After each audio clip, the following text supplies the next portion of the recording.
Oi, oi.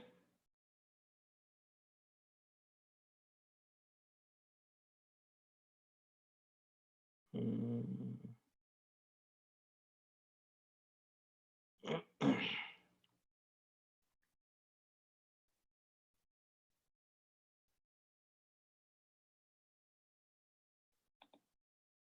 Tudo bom, gente?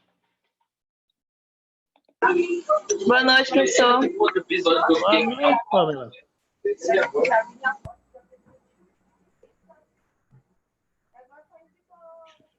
Deixa eu ajeitar uma coisa aqui.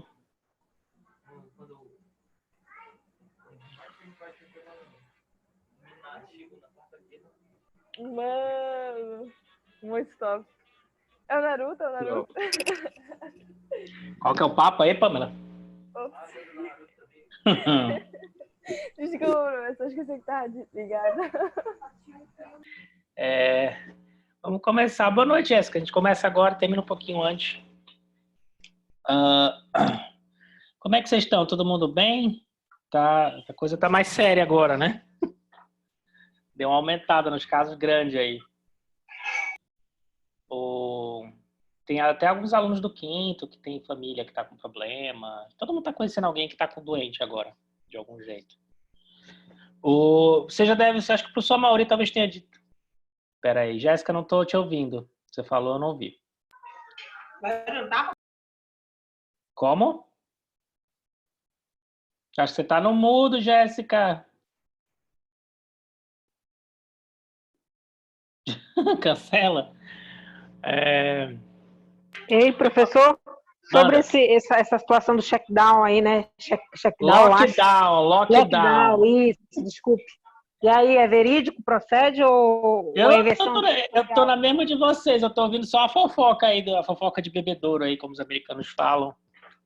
Eu tô só na fofoca de Macapá também, que diz que sexta-feira, possivelmente, a prefeitura vai trancar todo mundo em casa aí. Se pisar fora, tá, vai dar uma passeada no CIOSP. É foda. Eu não pisei, eu pisei um dia fora de casa, que foi para ir na Fabram, porque a diretora estava enchendo o saco aí com o negócio do programa que a gente está usando, que não estava funcionando. Acabou que não serviu para nada aí lá. Eu acho até que eu vou comprar um videogame para ficar jogando em casa, senão eu vou pirar. Eu adoro ler, mas chega uma hora que não dá. E as únicas pessoas que eu tenho visto são vocês aqui. O meu alento na semana para eu não pirar é dar aula para vocês. Dar uma desanuviada na minha cabeça. E então, eu até entendo. Tem gente que sai de casa um pouco, dá uma volta, ficar na casa de um amigo, porque até para não ficar doido, né? Mas tem que segurar. Eu acho que esse aumento grande tem muito a ver com a liberação do benefício, porque em Macapá a gente tem um problema estrutural aqui, desde quando eu era pequeno, que eu morei aqui quando eu era criança, a gente não tem agência bancária nessa cidade, né? Uma coisa de doido. Então, qualquer dia de pagamento e tal, aquele mundaréu de gente em agência bancária.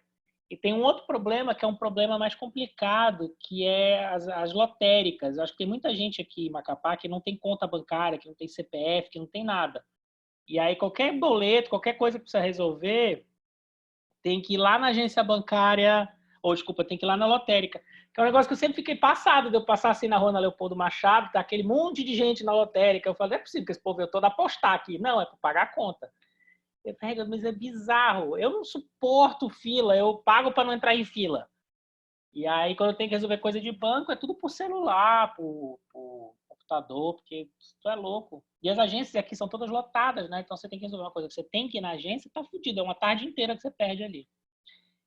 E aí, quando saiu o pagamento do benefício, tem 2, 3 semanas que saiu o pagamento do benefício. Foi certinho agora esse pico que deu. Eu acho que aquela galera toda na fila ali, um colado no outro, não tem como não pegar. Eu vi até entrevista no jornal de um cara falando lá, um cara com guarda-chuva na mão, falando: eu tô doente, mas eu não tenho o que fazer, eu tenho que receber o dinheiro, eu vim aqui pegar meu dinheiro. Corona Voucher. E aí, bonitão? É nóis. Então, a minha única dica é se vocês precisam fazer alguma compra, façam logo, porque eu não sei nem se o mercado vai ficar aberto. Se for decretado o lockdown, talvez até o mercado feche. Eu não sei como é que vai ficar. E... Bom, outras coisinhas interessantes. Outra coisa interessante que vale a pena para vocês estudarem, eu vou botar também no Google Salas de Aula, para vocês lerem. Teve a decisão que saiu hoje do Alexandre de Moraes, é bem legal para estudar direito administrativo. Não importa se você é contra ou a favor do Bolsonaro e tal, esquece isso daí. A decisão é legal para entender o raciocínio que eles fizeram. Vocês que tiveram direito administrativo, vocês lembram que existem 5 características do ato administrativo. Eu falei isso até na aula passada com vocês, eu acho. Ou foi com o nono. Relembrando, né, que vocês já sabem isso. Que é competência, forma, finalidade, motivo e objeto. Competência, forma e finalidade não é discricionário da administração pública, é determinado pela lei, pela Constituição, e o administrador público tem que seguir a competência, a forma e a finalidade do ato administrativo. Ele não pode agir de maneira contrária aí. O objeto e a motivação são discricionárias. O administrador público faz da forma como ele quiser o ato. Desses 5, o que costuma dar problema, que costuma ser argumentado quando envolve alguma situação de corrupção é desvio de finalidade. Porque a finalidade de um ato administrativo tem que ser sempre o interesse público que é determinado na lei e na Constituição. Então, se um ato administrativo foi editado de maneira a não atender ao interesse público, ou seja, a ser ilegal ou ser um ato que busca o enriquecimento pessoal. O que é esse sorriso bonitinho que você está fazendo, bonitão? Não, tô vendo. Eu achei interessante também a suspensão lá da nomeação, não foi? Foi isso que ele fez? Então, mas o legal é o arrazoado.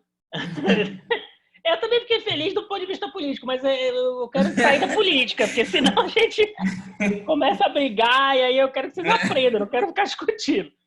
Mas é legal ver o arrazoado. Aliás, eu achei o arrazoado do Alexandre de Moraes meio complicado, porque é o seguinte, eu não lembro que tipo de ação que era, eu baixei ele aqui, deixa eu olhar rapidinho para ver que tipo de ação que era.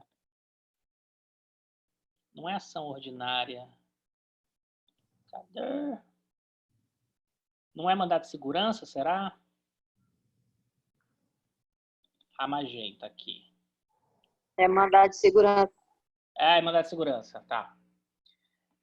O arrazoado foi que houve desvio de finalidade. Por que houve desvio de finalidade? Porque a nomeação pretendeu, o objetivo da nomeação era interferir na investigação policial, de várias investigações policiais que andam em curso na Polícia Federal, muitas das quais envolvem filhos do presidente e outros deputados federais, muitos dos quais a gente não sabe nem quem são, porque tem segredo de justiça e investigação, relativa a casos do Rio de Janeiro, de envolvimento dos filhos dele com milícia, e relativo ao caso recente dos protestos pela volta do AI-5 que aconteceu no domingo, que tem pessoas sendo acusadas aí nos bastidores, a gente não sabe porque tem segredo de justiça, que organizaram aquele evento, foram deputados federais da base do governo, do PSL.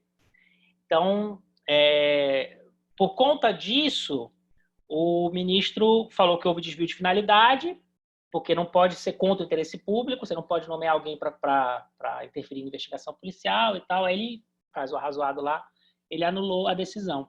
É uma decisão liminar, então, em tese, ainda vai ser julgado pela turma, vai passar pelo crivo da turma, só que, com certeza, vai perder o objeto, porque o presidente vai nomear outra pessoa e vai morrer o caso aí. Mas se fosse uma situação diferente, iria ainda para o plenário julgar e tal, a decisão a liminar que o ministro Alexandre de Moraes deu. A única coisa... outra coisa que é interessante de estudar, além da decisão, é a questão do fumus boniuris, do periculum in mora, da fumaça do bom direito e do perigo da demora, que são pré-requisitos para antecipação de tutela ou qualquer tipo de tutela de emergência no direito como um todo, e são particularmente importantes no mandado de segurança. Você tem que demonstrar que o seu direito está presente ali. O mandado de segurança fala, inclusive, em direito líquido e certo, que é uma outra forma de falar de fumus boniuris, de fumaça do bom direito. Direito líquido e certo, fumaça do bom direito são a mesma coisa na prática. você tem que estar demonstrado nos autos essa fumaça do bom direito e o perigo mora, que é o perigo de você não dar a segurança e acontecer alguma coisa ruim, aí um resultado ruim, que seria o acesso às investigações e aí ia zoar com as investigações que estão em curso, né? Mas do ponto de vista do critério do direito do líquido e certo, é um pouco complicado a decisão do Alexandre, porque em mandado de segurança, via de regra, não se admite matéria probatória, não se admite produção de prova em mandado de segurança. A prova tem que vir pré-constituída nos autos. Não é uma ação ordinária onde você vai fazer matéria probatória no curso da ação. Você tem que já estar com o seu direito demonstrado na inicial. Então, 99% dos mandados de segurança vem com prova documental. E a prova que o Alexandre de Moraes mencionou como direito líquido e certo aí foram os depoimentos que o Moro deu. Então, o Moro realmente fudeu com o Bolsonaro nessa situação quando ele abriu o bocão dele. Dizendo que foi interferência política e tal. Botou a boca no trombone, o homem. Só que, do ponto de vista judicial, isso é complicado, porque ele falou isso na TV, ele falou isso para o jornal. Isso, em tese, é prova testemunhal. Para isso ser admitido num processo, teria que passar pelo crivo do contraditório da ampla defesa. Professor, repete aí o que ele falou aí no jornal. Não, o Moro disse e falou um monte de coisa, eu não vou lembrar tudo, mas ele disse basicamente que ele foi demitido.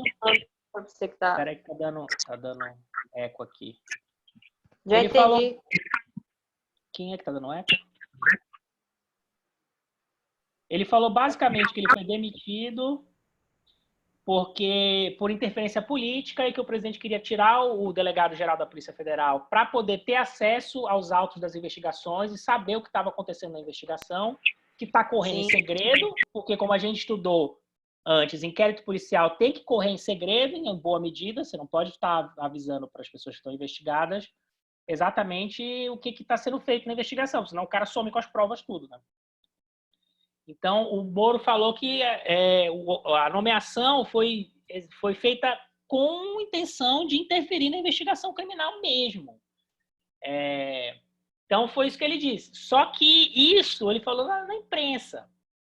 Isso não é prova documental. O certo, assim, no limite, seria o Moro ser chamado para dar testemunho, ser chamado para dar informações e passar pelo crivo do contraditório, ou seja, a outra parte, no caso do Bolsonaro, a advocacia do Bolsonaro, questionar também o que o Moro está dizendo, ou seja, ter uma produção de prova no processo aí, não só eu vi no jornal aqui, o jornal está dizendo que aconteceu, então isso serve como direito líquido certo, entendeu? É complicado o uso de prova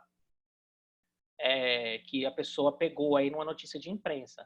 Tudo bem que o Moro é o Moro, ele foi ministro da Justiça, ele foi juiz, ele goza de fé pública, enquanto ele era ministro ele gozava de fé pública, ou seja, tudo que ele fala como funcionário público, todo funcionário público, tudo que ele fala goza de fé pública, tem um peso de verdade maior nos autos, dá para se argumentar tudo isso aí, dá para se argumentar dos dois lados. Mas é um aspecto que, como advogado, a gente tem sempre que pensar nos argumentos dos dois lados. Eu levantaria esse argumento. Eu falei, como é que você está usando para demonstração de direito líquido e certo uma coisa que o cara leu no jornal e que não passou pelo crivo do contraditório da ampla defesa? E digo mais, foi prova testemunhal, e prova testemunhal não se faz em processo em ação de mandado de segurança. Mandado de segurança não tem prova testemunhal. Ou você tem a prova documental pronta ou não tem nada. Então dá para se questionar, né? Dito tudo isso, fiquei super feliz com a história toda que tiraram ele. Que pegaram a pilantragem, pegaram com a boca na botija. Porque na prática é isso que ele está fazendo mesmo. Ele está querendo interferir na investigação policial, ele quer saber o que está sendo investigado dos filhos dele para salvar tirar o dele da reta. Mas a gente tem que pensar como juiz, como advogado, e tem que, né, analisar o aspecto jurídico da coisa, que é o mais interessante para aprender. Professor, fala. Boa noite. Luiz Gonzaga. Essa decisão do ministro, eu acredito que é questão de tempo para ser derrubada, né? Não. Eu acredito que não, por duas razões. A primeira delas é o fato de que Como foi liminar, iria para a turma decidir, ou seja, mais 2 ministros iam opinar aí também na situação do caso concreto. Isso leva tempo. E a política não leva tempo. O Bolsonaro já parece que indicou que ele vai aceitar, que ele não vai questionar a decisão do Alexandre de Moraes e que ele vai nomear uma outra pessoa aí para a vaga de delegado-geral. Até porque eu acho que ele sentiu o fedor de que ele vai arrumar uma briga feia com o Supremo, porque o Supremo está meio ressabiado com isso que o Moro está fazendo, que o Bolsonaro está fazendo, porque as investigações policiais estão correndo dentro do Supremo, inclusive. As investigações policiais estão sendo monitoradas pelo próprio Supremo.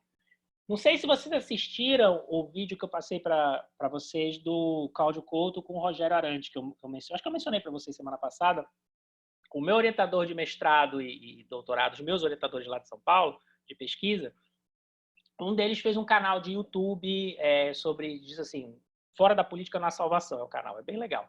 Ele é professor de Ciência Política da FGV São Paulo, e o outro cara e ele fez um canal onde ele fala sobre política e tal, e ele manja pra caramba de política.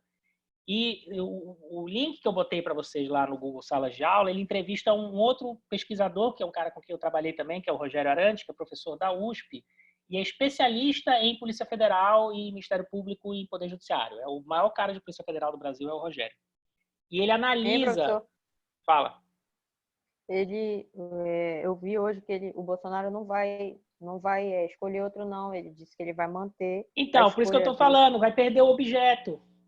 Então, o Luiz está perguntando, vai ser revertida a decisão? Eu falo, não vai, Luiz, por várias razões, mas a principal delas é que o Bolsonaro não vai nomear outra pessoa, portanto, vai perder o objeto do mandado de segurança. Não vai julgar mais nada, vai ser julgado, vão arquivar a ação, porque vai perder o objeto, vão nomear outra pessoa e acabou a encrenca. Então, dei uma lidinha na decisão do Alexandre de Moraes, eu vou botar para vocês aí, quando vocês estiverem entediados. Não precisa ler todo, dá uma passada de olho, é bem legal para aprender. Como eu digo sempre, o melhor jeito de estudar direito é ler decisão judicial. Melhor do que doutrina, melhor do que ficar lendo a lei seca, é ler as decisões dos juízes. Para hoje, eu tinha falado para vocês que a gente ia dar uma olhada, deixa eu pegar aqui o controle, peraí. Está esquentando. Que a gente ia dar uma olhadinha na delação premiada. Eu vou mencionar os dispositivos de lei aqui de delação premiada, a gente vai dar uma passada de olho. Eu botei o texto semana passada para vocês lerem aí, quem teve tempo de ler o texto sobre delação premiada.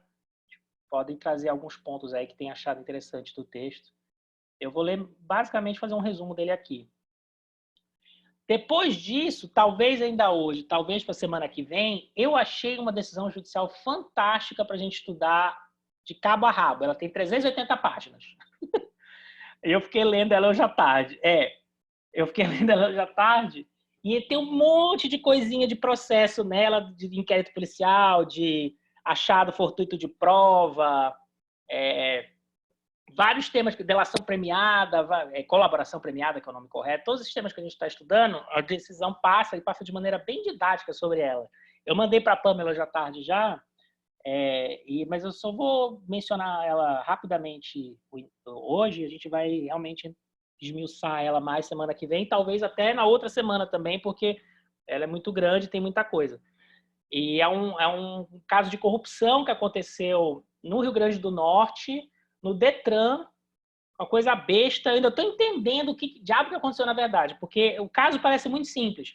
Houve um superfaturamento de compra de manual para não sei o que no trânsito, manual de segurança no trânsito. O Detran encomendou uma empresa aí de gráfica para fazer 83 mil manual de segurança no trânsito do Detran, superfaturou esse negócio para alguém comer bola lá dentro, e a polícia descobriu e pegou.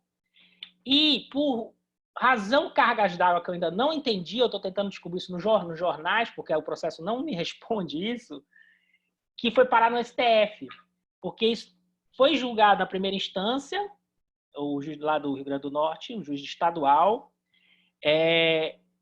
o juiz condenou as pessoas, são várias pessoas envolvidas em concurso de agentes, foi apelação pro Tribunal de Justiça do Rio Grande do Norte e no Tribunal de Justiça aconteceu um negócio esquisito.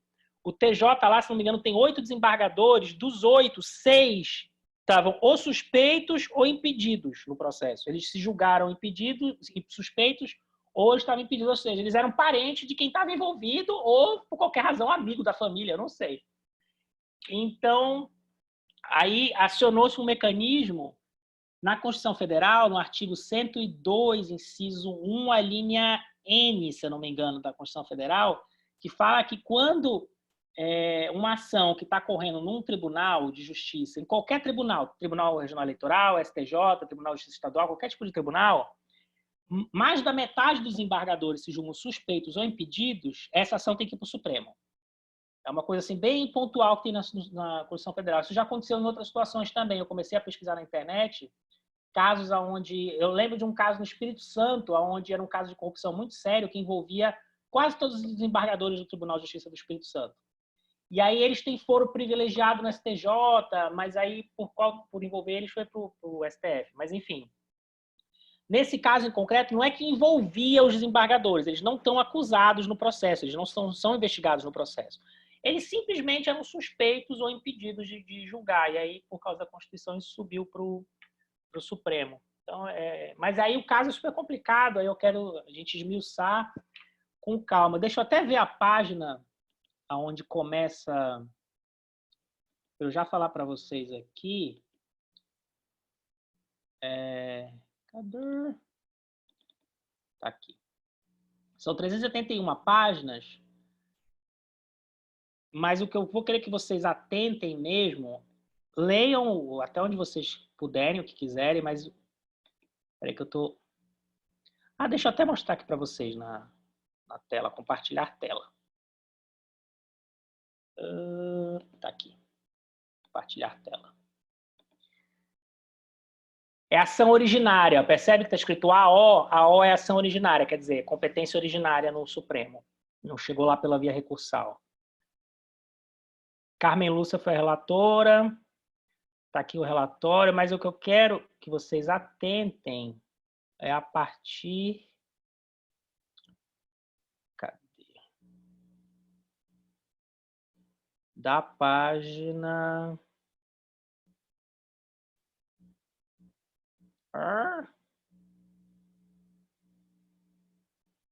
Cadê a parte que ela disse? Diante do exposto... Não. Eu quero passar do relatório.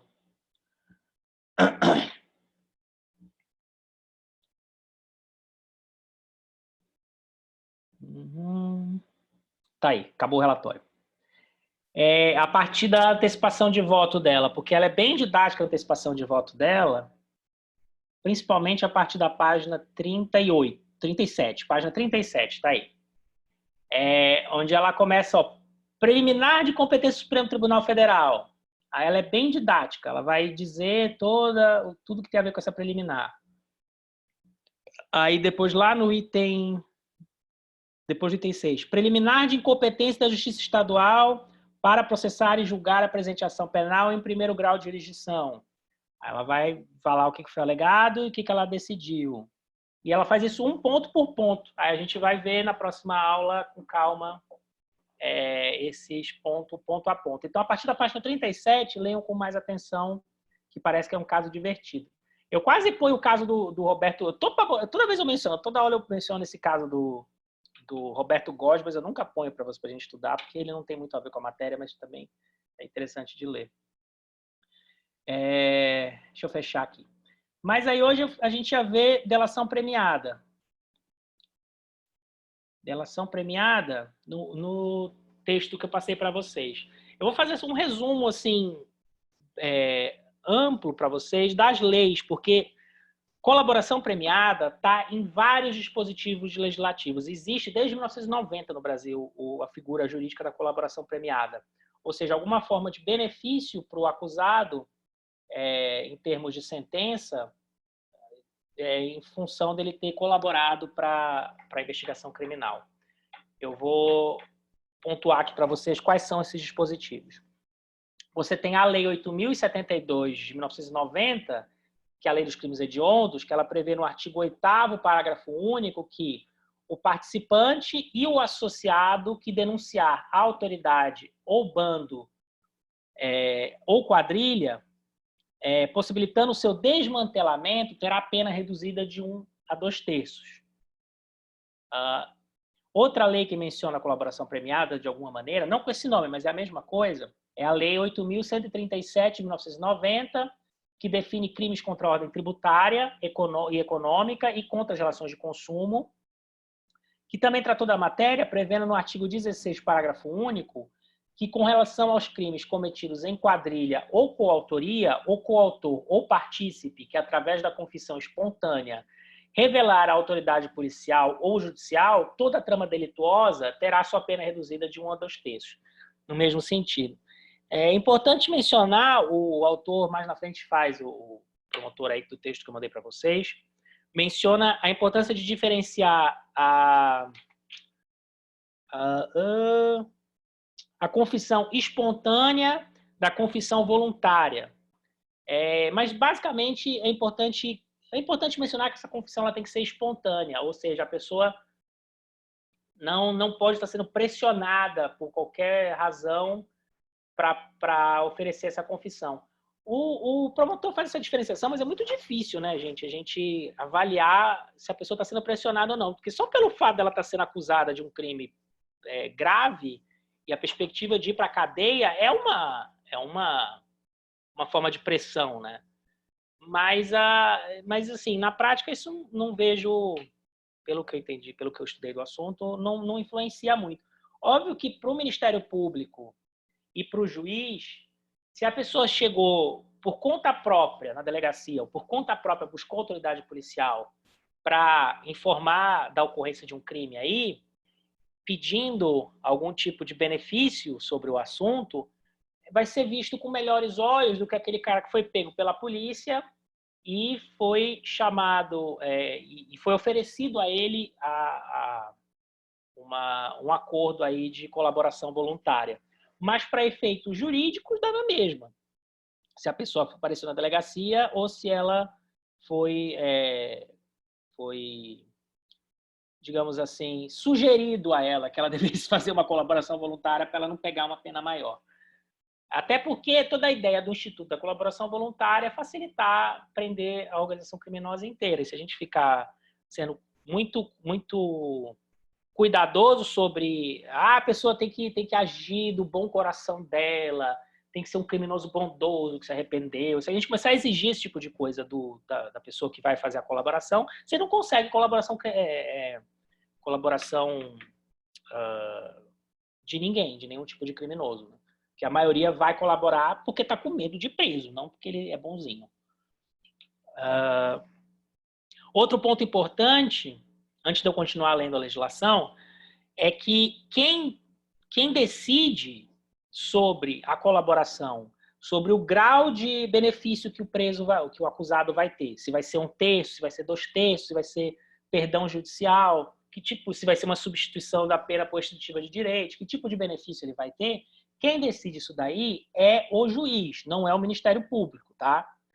O juiz tende a decidir em cima do acordo que foi celebrado entre as partes. Outra coisa, o juiz não faz isso de ofício.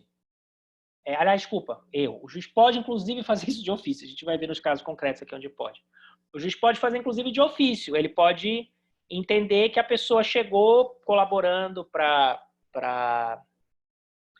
desbaratar a organização criminosa e aí ele resolve conceder algum tipo de benefício, aí, independente de ter sido requerido isso pelo Ministério Público ou pela polícia.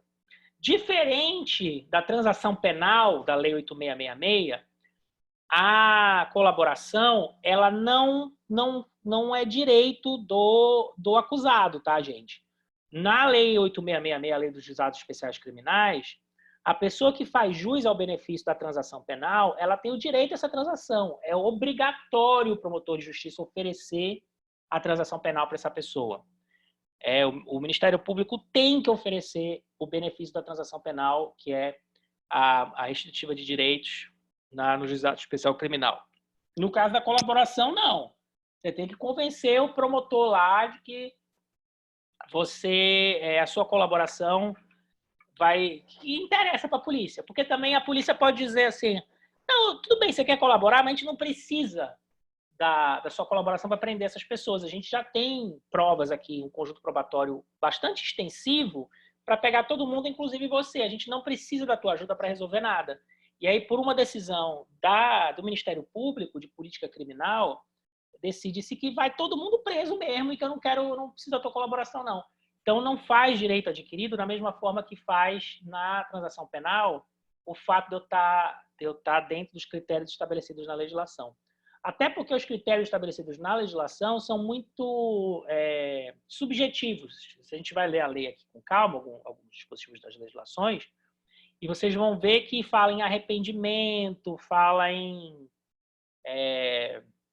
usam termos, colaboração efetiva. O que é uma colaboração efetiva? A doutrina e a jurisprudência fala que tem que produzir resultados. Não pode ser só uma colaboração onde eu dei informação para a polícia, informações verídicas, verdadeiras, mas de que, ao fim e ao cabo, não se conseguiu, com essas informações, prender as pessoas, recuperar o produto do roubo ou salvar as vítimas do crime. Se eu não conseguir produzir resultados, eu não tenho como pedir essa colaboração. E se eu conseguir produzir apenas alguns resultados e não outros, pode ser que o Ministério Público não queira fazer a colaboração com os acusados. Então, fica tudo muito nas mãos do Ministério Público mesmo, tá, gente? Da polícia. O juiz, na prática, pode, de ofício, dar os benefícios, mas na prática ele não... Aliás, em teoria ele pode dar os benefícios, mas na prática eles costumam ficar na deles e esperar o Ministério Público pedir fazer o pedido, até porque se o juiz começar a dar esse tipo de benefício de ofício, qual é o risco de o Ministério Público apelar da decisão e aí o tribunal reverter a decisão do juiz? Então, o juiz, para ele evitar esse tipo de coisa, ele espera que o próprio Ministério Público venha junto com a parte. Geralmente é uma petição no processo em conjunto, ou seja, tanto o advogado de defesa quanto o Ministério Público assinam a peça com o acordo de colaboração. E aí o juiz só homologa esse acordo. Mas ele pode dar de ofício, tá, os benefícios. Vamos continuar lendo aqui as definições. Outra lei é a Lei 9.269 de 96, que tratou da delação premiada em relação ao crime de extorsão mediante sequestro, ao introduzir o parágrafo 4º no artigo 158 do Código Penal, prevendo a redução da pena de 1/3 a 2/3 aquele que denunciar o crime à autoridade, facilitando a libertação do sequestrado. O dispositivo que está lá, introduzido por essa legislação no Código Penal, prevê um resultado. Você tem que informar de tal maneira que você produza o resultado de facilitar a libertação do sequestrado. Se eu fui na polícia fazer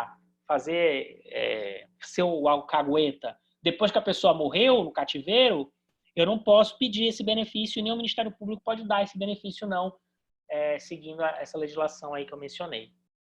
Outra lei que menciona também colaboração premiada é a Lei número 9.034, de 95, que no artigo 6º trata dos crimes organizados e dos meios operacionais para a prevenção e repressão dos crimes organizados. E nesse artigo 6º dispõe que nos crimes praticados em organização criminosa, a pena será reduzida de 1 a 2/3 quando a colaboração espontânea do agente levar ao esclarecimento das infrações penais e sua autoria. Percebam de novo, sempre tem o atrelamento a um resultado. Não é só o cara chegar na delegacia e dar informação, ele dá informação que leve a um resultado aí propício para a polícia. Então, por exemplo, o acordo pode ser celebrado hoje, mas o efeito daquele acordo só vai ser concretizado quando for ocorrer o resultado satisfatório para o Ministério Público. Então, por exemplo, eu posso ter um acordo onde o juiz, onde o Ministério Público e o juiz oferecem o perdão judicial para um colaborador que informa as autoridades policiais aonde que a vítima sequestrada está presa e aonde que o dinheiro que foi recebido pelo sequestrador está escondido. Esse acordo homologado não produz efeitos imediatos, só vai produzir efeitos se de fato foi encontrado dinheiro e de fato foi encontrada a vítima com vida. Aí sim, aquela homologação passa a surtir efeitos e, no caso do perdão judicial, excluir a punibilidade do agente. Ou seja, não é que vocês estudaram esse perdão judicial, eu imagino, já no Código Penal, né? O perdão judicial não é que a pessoa foi condenada e ela é perdoada. Chama perdão, mas o perdão ele extingue a punibilidade, ou seja, é como se a pessoa não tivesse nem sido condenada quando tem o perdão judicial, tá, gente? O Instituto do Perdão Judicial, ele é originário, salvo o melhor juízo, a primeira vez que ele aparece no direito brasileiro é no caso de homicídio culposo, parágrafo 5º, acho, do Código Penal, do artigo 121, que menciona quando o filho mata o pai ou mata a mãe, o famoso parricídio. Mas é homicídio culposo, não teve dolo, foi por acidente. Pode ser uma situação onde o juiz se apiede do acusado, cujos atos que ele praticou, ele já sofreu tanto com a merda que ele fez, porque matou o pai, matou a mãe, a pessoa entrou em desespero, chorou, perdeu... Enfim, a pessoa caiu na desgraça na vida dela. Que o juiz pode perdoar, aplicar o perdão judicial para a pessoa não... para extinguir a punibilidade e a pessoa se livrar de presa. O entendimento aí é que a pessoa já sofreu toda a punição muito maior do que ela sofreria se ela estivesse presa. Que não vale a pena punir mais essa pessoa porque ela já está sendo punida na prática. Então, essa é a primeira vez que aparece o Instituto que fala. Já está sendo punida pela perda do ente querido, né? Isso. Com tudo que isso envolve, né? Então, é a primeira vez que aparece. Mas é a mesma coisa no perdão judicial, na colaboração penal, colaboração de investigação, quando é dado o perdão, porque nem sempre tem a possibilidade do perdão, só em algumas situações. O efeito é o mesmo. Mas, de novo, só para lembrar, o perdão, os efeitos do perdão é a extinção da punibilidade. E só a extinção da punibilidade, tá, gente? Por exemplo, para a esfera administrativa ou civil, o perdão judicial não produz efeitos. Então, o sujeito, o funcionário público que praticou crime de corrupção, mas informou a polícia aonde foi o dinheiro foi parar, fez a colaboração dele lá, e foi oferecido o perdão judicial e ele conseguiu o perdão judicial, ele ainda assim vai ser processado na esfera administrativa e civil, se for o caso, pelos atos que ele praticou. Lembra que a gente, não sei se, acho que foi na turma de vocês, que a gente estudou efeitos, não, foi na outra turma, mas vocês já estudaram isso, efeitos civis da sentença condenatória e efeitos civis da sentença absolutória também, né? A ação civil ex officio, ex officio não, ex delicto, no Código do CPP. Quando a pessoa é condenada numa situação criminal, isso produz efeitos na esfera civil e na esfera administrativa. Quando a pessoa é absolvida na esfera criminal, isso pode ou não produzir efeitos na esfera civil ou administrativa. Se a pessoa é absolvida na esfera criminal porque ela, por exemplo, ela foi detectado que o fato não ocorreu, se vocês abrirem o CPP, vai ter o dispositivo lá da sentença absolutória. Chama da sentença absolutória. O juiz absolverá decidindo o mérito quando? Inciso 1, inciso 2, inciso 3. Inciso 1 é quando o fato não ocorreu. Inciso 2, quando não há indícios de que o fato ocorreu. Inciso 3, quando existe excludente de culpabilidade. Tem vários incisos. Alguns daqueles incisos ali, eu não vou voltar a isso porque é matéria que vocês já tiveram. A não ser que vocês não lembrem, a gente pode recuperar com calma aqui, um por um. Mas tem dispositivos ali que vão produzir efeitos na esfera civil e na esfera administrativa, e tem outros que não. O perdão judicial é um tipo de decisão absolutória que extingue a punibilidade, porém ela não vai produzir efeitos na esfera administrativa ou esfera civil. Até por lógica, né, gente? Se o sujeito roubou dinheiro da administração, foi lá, fez a colaboração, foi perdoado judicialmente, ele não vai continuar funcionário público. É o fim da picada. O sujeito que reconheceu que ele cometeu o crime, perdoou-se ele judicialmente, mas aí ele continua sendo funcionário público lá na secretaria que ele trabalha, fica meio... Então, tem súmula do STJ e do STF que fala que o perdão judicial não produz efeitos para outras esferas. Bem expressamente falando isso daí. E no caso da colaboração é um negócio importante, porque muitos dos crimes que envolvem colaboração são crimes de corrupção que envolvem servidor público. Então, tem que ver isso na esfera administrativa também. Vamos continuar lendo aqui os dispositivos da lei. Relação premiada, tarará. A Lei 9.034 de 95, essa eu falei já, trata dos crimes organizados. Outra lei, a Lei 9.087 de 1999,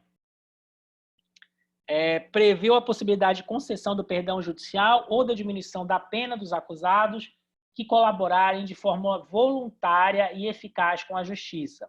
Artigo 13 e 14 dessa lei, tá? Essa lei também confere medidas especiais de segurança para aqueles que colaborarem com a justiça, bem como para as testemunhas e vítimas. A Lei 9.807 de 99 é a lei que cria o sistema de proteção à testemunha no nível federal, tá? Então, todas as disposições que informam aí como que deve ser feita a proteção à testemunha e tal, tá nessa lei. E aí ela também menciona algumas coisas sobre colaboração premiada. Outra lei, a Lei 9.613 de 98, dispõe sobre os crimes de lavagem de dinheiro, ocultação de bens, direitos e valores. Trata do Instituto da Colaboração Premiada no parágrafo 5º do artigo 1º, que diz assim: a pena será reduzida de 1 a 2/3 e começará a ser cumprida em regime aberto, podendo o juiz deixar de aplicá-la ou substituí-la por pena restritiva de direitos se o autor, coautor ou partícipe colaborar espontaneamente com as autoridades, prestando esclarecimentos que conduzam à apuração das infrações penais e de sua autoria ou à localização dos bens, direitos e valores objeto do crime.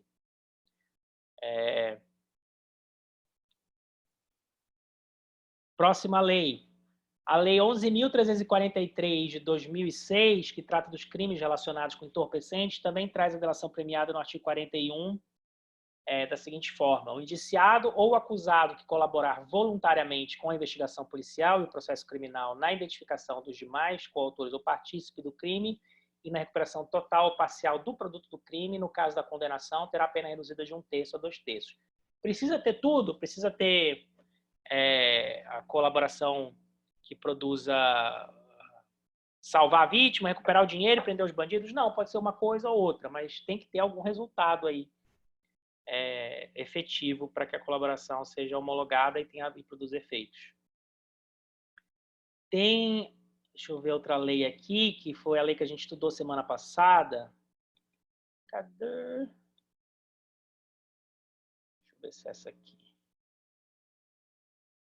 A Lei 12.850 de 2013, que a gente estudou semana passada quando a gente falou do policial infiltrado, ela também traz uma seção inteira que fala só sobre colaboração premiada.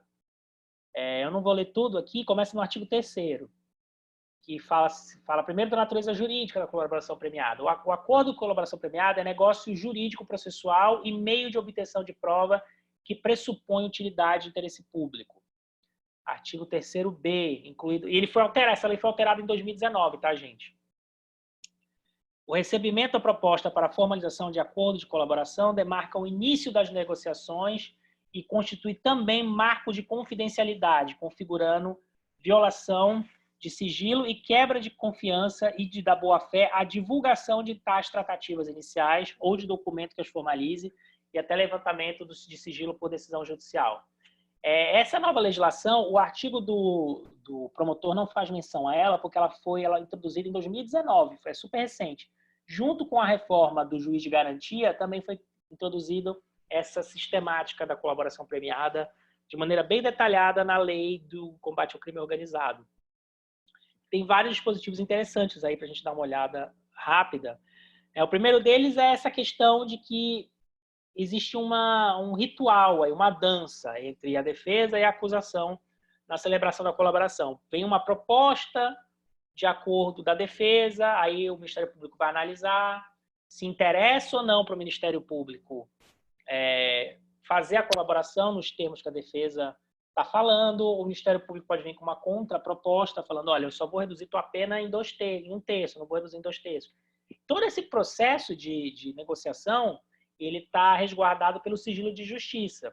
Inclusive, lá para baixo, nessa mesma lei, tem tipos penais específicos para se qualquer pessoa envolvida nesse processo aí de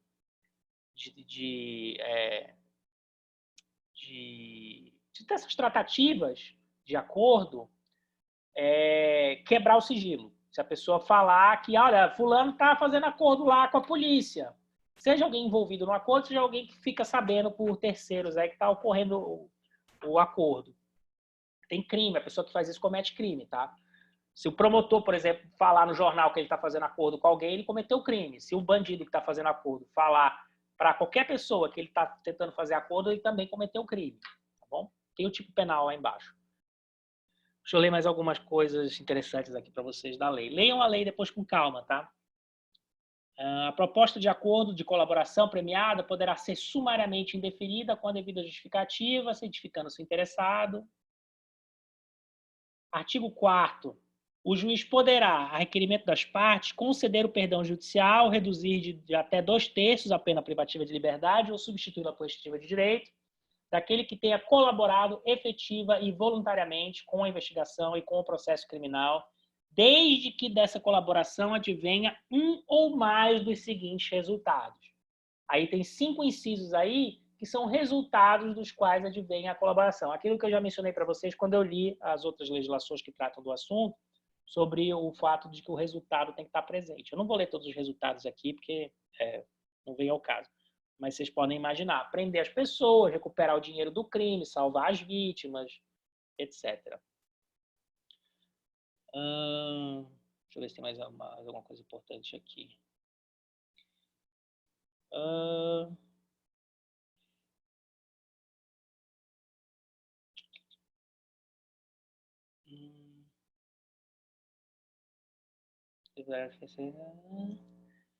Não.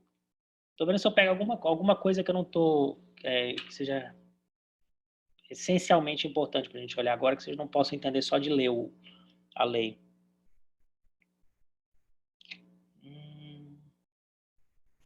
O juiz ou tribunal deve proceder à análise fundamentada do mérito da denúncia, do perdão judicial e das primeiras etapas de aplicação da pena, antes de conceder os benefícios pactuados, exceto quando o acordo prevê o não oferecimento da denúncia. Porque o acordo pode acontecer durante a investigação criminal ou no curso do processo já. Se já tem denúncia oferecida, o juiz ele tem que pesar, ele tem que fazer o cálculo da pena aí, em concreto, porque a pessoa na prática ela está dizendo que ela cometeu o crime quando ela faz o acordo. Então o juiz calcula a pena e aí depois ele vai fazer a subtração aí. Se foi oferecido, se o acordo foi oferecido antes do oferecimento da denúncia, aí ele não precisa fazer cálculo nenhum. Ele vai oferecer o perdão judicial aí, quando o acordo prevê o não oferecimento da denúncia.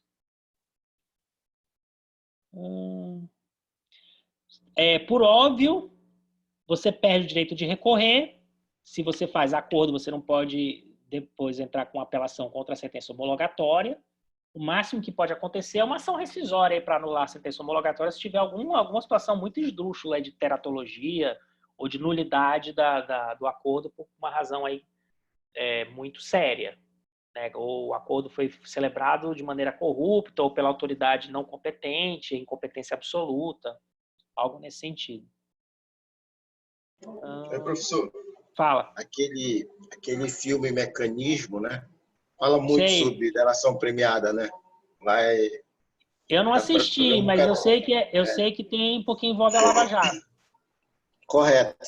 Muito bom filme, por sinal. Explica benzinho. É uma série, né? É uma série. Isso. Só cuidado com coisa na TV, porque eles romancizam muito a história, tá? Por exemplo, eu lembro que comentaram isso comigo, eu não assisti, mas comentaram que o delegado responsável pela operação da Lava Jato, ele ficou meio estressado, ele tomava remédio, ele era meio maluco. Foi aposentado compulsoriamente. Foi aposentado compulsoriamente, não sei o quê. Se você for olhar na vida real, não tem nada disso. O cara era um policial, assim, sossegado, fez o trabalho dele, tudo. Não tem nada de o cara que está investigando e pira com isso. Aquela na coisa verdade, bem no filme mostra que ele pegou a situação e transformou num caso pessoal. Já era uma coisa pessoal que ele queria. Na vida real isso não aconteceu. E na vida real também. Ele já puxou o problema para ele, assim. Era questão de honra já. Tudo bem que as pessoas se envolvem mesmo. Se você falar com qualquer policial que trabalha na área, ele é apaixonado pelo que ele faz. Então, vai ter algum nível aí de... Alguns ficam estressados mesmo. Mas, assim, relativo à Lava Jato especificamente, não tem nada disso. Os policiais, delegado responsável, em que se basearam os fatos, não teve esse problema, não. E também tem uma coisa de falar que os juízes eram corruptos, de que estava todo mundo contra ele, o STF estava contra ele e tal. E, na verdade, não tinha nada disso. Os juízes estavam... A gente viu isso depois. O Moro era o cara que estava atuando mais que a polícia, até o Moro. Você leu o livro do Moro? Não, sobre a não Lava li. Jato? Deve ser Bacana, legal de livro. ler. Deve Deve ser legal. legal. Eu preciso Conta ler. muita coisa lá da operação. Quem estuda judiciário é muito bom ler. Quando os atores escrevem, é importante a gente ler. Eu preciso ler esse livro. Assim. E fala, por exemplo, que o Tribunal de Justiça da 4ª Região, o TRF4, que é o TRF do Moro, os desembargadores da turma recursal, todos estavam alinhados ali com o Moro. Tudo que o Moro decidia, eles referendavam nos recursos. Inclusive, a pena do Lula foi agravada no recurso do TRF. Então, aquilo que fala na série não é daquele jeito, tá? Então, só cuidado com isso daí. Vamos continuar lendo aqui. Artigo 5º, são direitos do colaborador. Inciso 1, usufruir das medidas de proteção previstas na legislação específica, proteção à testemunha. Ter nome, qualificação, imagem e mais informações pessoais preservadas. Né? Você pode até ter decisão que muda o nome dele. O juiz pode mandar emitir um novo documento de identidade com um nome diferente da pessoa, inclusive. Ser conduzido em juízo separadamente dos demais coautores ou partícipes. Participar das audiências sem contato visual com os outros acusados. É possível, diferente da regra no processo penal, de que o colaborador ele seja ouvido sem que a outra parte saiba. Isso é um negócio muito doido, que isso não tinha no direito brasileiro até então. Para proteger a identidade dele, né, da organização, para que depois ele não corra risco de vida aí por ter feito, que nem nos Estados Unidos. O cara faz a delação dele em segredo. E se ele tiver que participar de audiência, ele vai participar de maneira escondida. Está dizendo aqui, não ter sua identidade revelada por meio de comunicação, nem ser fotografado ou filmado, nem sem sua prévia autorização por escrito. Inciso 6. Se ele tiver que cumprir pena ou medida cautelar, ele vai cumprir em estabelecimento diverso daqueles que os demais corréus estão cumprindo. Então, se imagina uma situação aqui no Amapá, onde só tem um presídio, que é o IAPEM, e alguém fez colaboração premiada aí, ele tem o direito a cumprir pena em outro estado, para ele não ficar no IAPEM aqui junto com os mesmos caras que ele deu e foi o dedo duro, para ele não correr risco de vida. Outra coisa que o autor lá do Ministério Público do Rio de Janeiro menciona no artigo, vocês deem uma olhada, é que ele não pode reter informação, tá? Tudo bem que é um promotor que está escrevendo aí, é a opinião dele, né? Mas não pode ser uma colaboração onde ele só acusa três bandidos da quadrilha e deixou o quarto, quinto fora da... Ele tem que falar todo mundo, ele tem que abrir todas as informações que ele tem. Se lá na frente, ao longo da investigação, descobrir que ele reteve informação, que ele escondeu coisas que ele sabia, o acordo pode ser totalmente anulado. E aí ele vai responder pelos crimes todos. Isso aconteceu, não é um exemplo aqui do Brasil, mas a legislação é igual nesse ponto. Lá nos Estados Unidos... Tem prazo, professor? Fala. E tem prazo? Ele fez a delação, aí escondeu alguma coisa, aí a investigação continuou, aí daqui 2, 3 anos concluíram que ele mentiu. Tem como reverter isso aí com o passar do tempo? Mesmo assim? Se a sentença transitou em julgado, não, porque fez coisa julgada e fez coisa julgada em favor do réu. Então, pelo princípio da não retroatividade para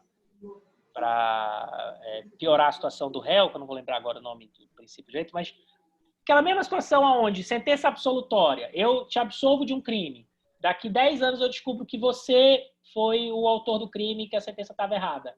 Eu posso cassar aquela sentença? Não, não posso mais. O contrário não é verdadeiro. Se você foi preso transitou em julgado por ter cometido um crime, lá na frente descobre-se evidência de que você é inocente, você pode ter cassado aquela sentença e o seu nome pode ser limpo e você ser solto. É a mesma lógica aqui. Se eu faço a colaboração, prende-se as pessoas, transita em julgado a sentença e, consequentemente, a homologação do acordo que eu fiz. E lá na frente, por qualquer razão, descobre-se que eu escondi fatos, a meu ver, a legislação aqui não fala. Mas, a meu ver, eu não posso mais cassar essa sentença benéfica da colaboração, por mais que eu descubra no futuro que eu... Até porque vai prejudicar ele, né? E não beneficiar, né? E aí é o princípio do direito penal brasileiro. Você não pode retroagir para prejudicar o réu. Se a sentença transitou em julgado, tá? Se ainda está em prazo de recurso, ou se o juiz não sentenciou ainda, pode ser alterado, isso sim.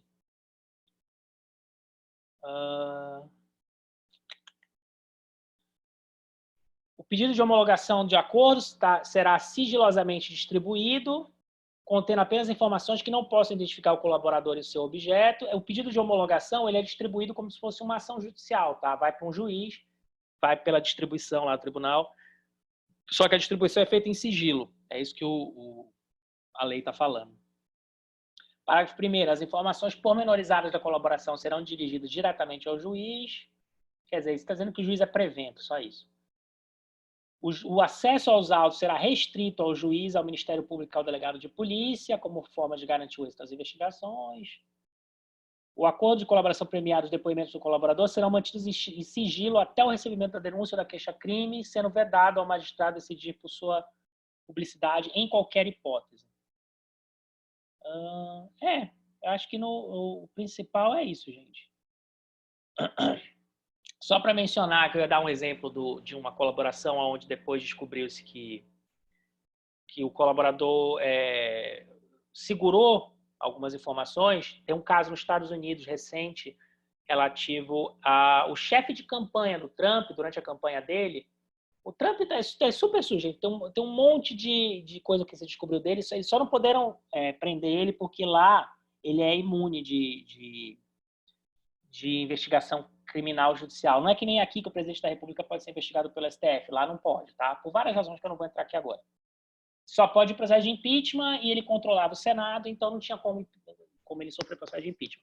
Mas tem um monte de informação de coisa errada que ele fez lá, que todo mundo sabe, mas não tem como punir ele. Uma dessas situações envolveu a campanha dele, o chefe de campanha dele desviou dinheiro para ele. Tirou dinheiro da campanha dele, que não pode, pela legislação de lá, você não pode usar dinheiro de campanha e dar para o político.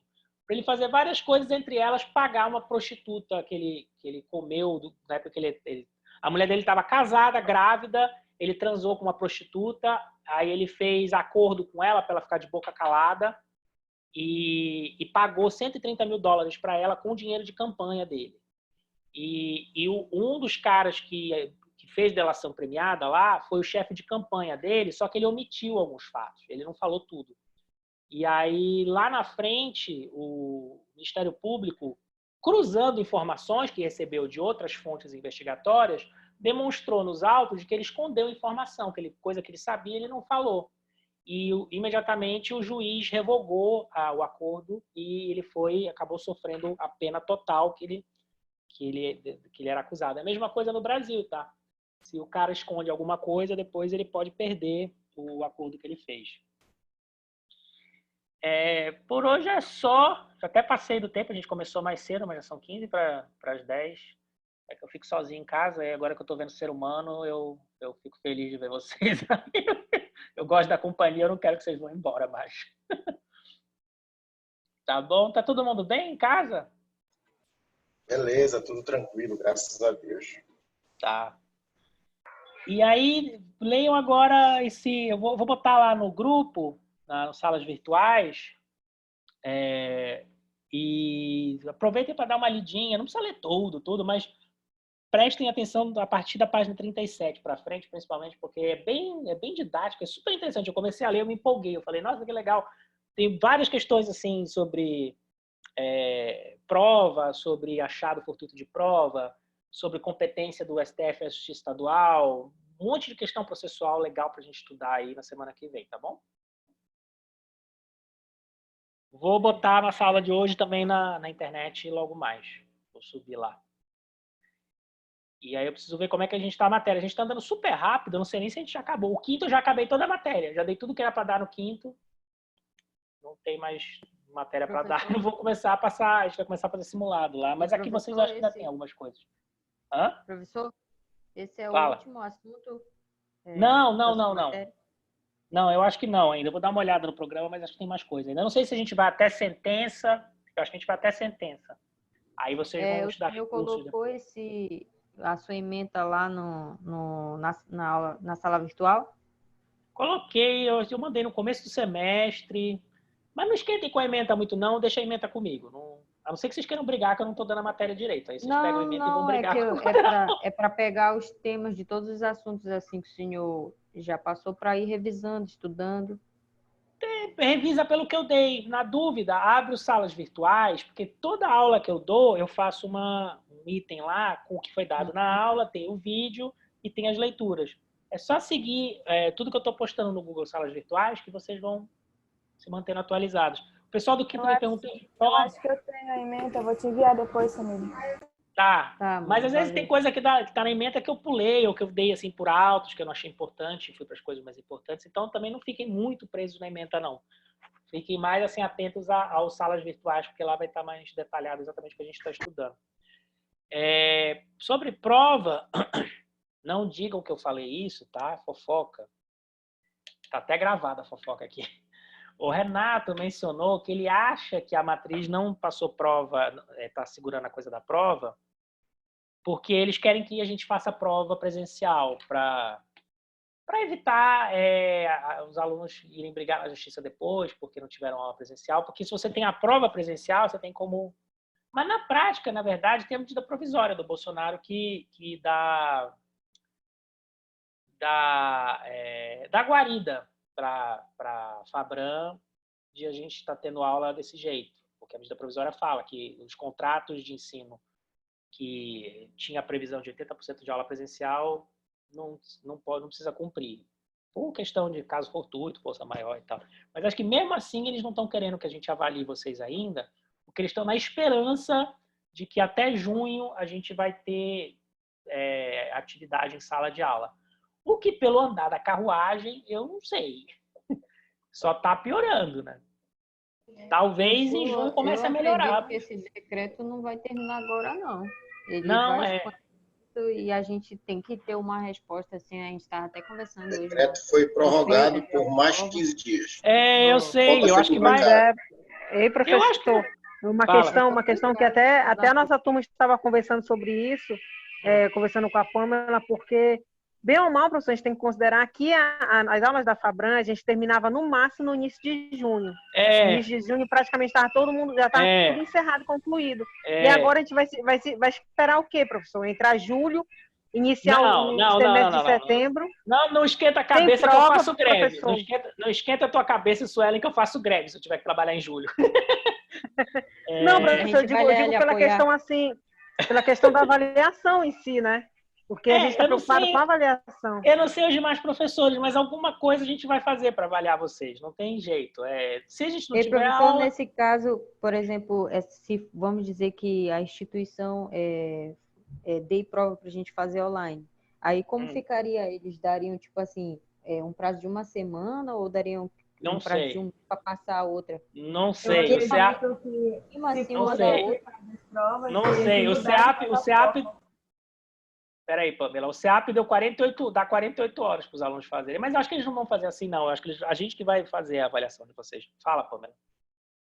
Eu acredito que se eles fossem aplicar a prova online, eles teriam que mudar de plataforma, porque pelo Zoom é bem complicado de fazer. Não, pelo Zoom não dá. Que a Stasi está usando, que é o Teams, eu acho, ou alguma coisa assim. O Tinder não é, Pamela. Fazer prova no Tinder vai ser difícil. Esse não é. Eu acho que o que está pegando, na verdade, a aplicação de prova é justamente que eles não têm a estrutura para fazer a aplicação de provas. É isso que não é, eles eu acho estão que não é isso não, aplicar. Pamela. Eu acho que não é a questão da estrutura não, porque eu não sei, eu sou uma pessoa razoável, às vezes eu sou idiota, eu não sei, velho. Porque assim, a coisa mais fácil do mundo é aplicar a prova para vocês. É só eles falarem, professores, avaliem seus alunos da forma que vocês quiserem e coloquem a nota lá no site. Pronto. Eu pego os trabalhos que vocês já me entregaram, talvez passe mais um, não sei, dou nota e ponho para nota lá. Não precisa ser uma avaliação online. Se fosse desse jeito, seria bem tranquilo. O problema é que eles querem fazer tipo NPU. Professor, mas com essa colocação que o senhor foi, vocês já exporam em relação à aplicação de prova com o coordenador, se caso não tiver prova presencial, é a situação que o senhor colocou de se utilizar os trabalhos já passados e pronunciar por trabalhos futuros para valer como a V1 e a V2. Já foi passado para a coordenação isso? Ou é só eu mencionei isso. E a única coisa que o Renato sempre fala é, olha, a orientação da direção é para não avaliar os alunos ainda. A única coisa que ele faz é repassar a ordem, que a ordem vem de cima. Mas, dito isso, ele fala, mas vão passando o trabalho, tudo que vocês fizeram com os alunos, vão anotando, porque aí qualquer coisa vocês dão nota em cima disso, sabe? Ele não quer falar isso porque ele não quer se comprometer, porque aí depois vem uma orientação diferente e ele fica tomando na cabeça que ele falou uma coisa que não é o que está acontecendo. Mas o meu palpite é que a instituição ela está enrolando para dizer para a gente o que vai ser feito, porque ela está na esperança de que em junho, por exemplo, a gente tenha prova em sala de aula, porque eles não querem que vocês... Eles querem, para efeitos jurídicos, que vocês tenham feito a prova lá na Fabran, sabe? Mas isso é uma esperança deles. O que me irrita é que eles podiam dizer assim, olha, a gente quer que vocês façam a prova aqui, mas se não der, a gente vai fazer dessa maneira. Só que eles não dão uma orientação e a gente não tem o que fazer aí. Mas alguma coisa será feita porque não tem como. Algum tipo de avaliação será feita. E quanto mais... Se eu passar o semestre todinho sem fazer prova, a gente não sabe Não existe isso. Não existe isso, Amília. Não existe isso. Isso não vai acontecer. Isso não existe. Mas eles têm que tomar uma decisão, né? Eu acho também. Mas isso não vai acontecer. Não se preocupe, isso não vai acontecer. E o que eu tenho... O meu palpite que vai acontecer é que vai chegar, assim, segunda metade de maio, eles vão ver que não vai ter jeito, ou comecinho de junho, e vão falar, olha, os professores vão dar nota, e aí a gente vai fazer do jeito que eu estou falando para vocês. Mas eu vou continuar pressionando aí nos bastidores para ter um posicionamento mais concreto. Outra coisa triste que eu tenho para falar, mas não comentem que eu falei. Mas parece que... Tá gravado. Corte o vídeo quando o senhor for publicar, professor. Deixa eu dar pausa aqui, peraí.